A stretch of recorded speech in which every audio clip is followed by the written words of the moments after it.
20 kishidan iborat bo'lgan qurollangan guruh Tojikiston O'zbekiston chegarasida joylashgan chegara zastavasiga hujum qildi. Hujum qilgan shaxslar IShID terrorchi guruhi jangarilari bo'lgan.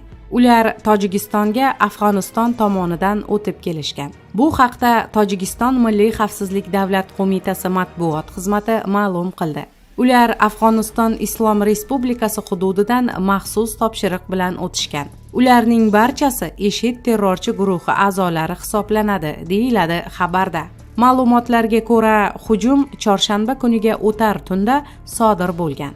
2019-yilning 6-noyabriga o'tar tunda soat 3:23 da 20 nafar noma'lum shaxs o'q-otar qurollardan foydalanib, Sultonobod chegara otryadi harbiy qismining Ishkoboddagi 4-sonli chegara zastavasiga hujum qildi, deyiladi xabarda.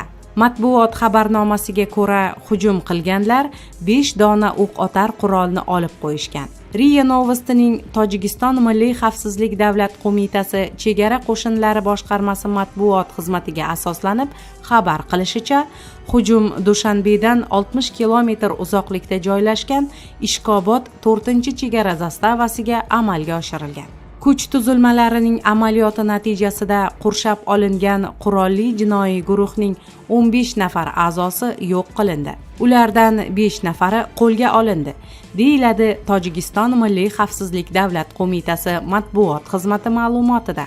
Otishma oqibatida chegara qo'shinlari askari va bir militsioner halok bo'lgan. Voqea joyida tezkor tergov guruhi tuzilgan. Surishtiruv ishlari davom etmoqda.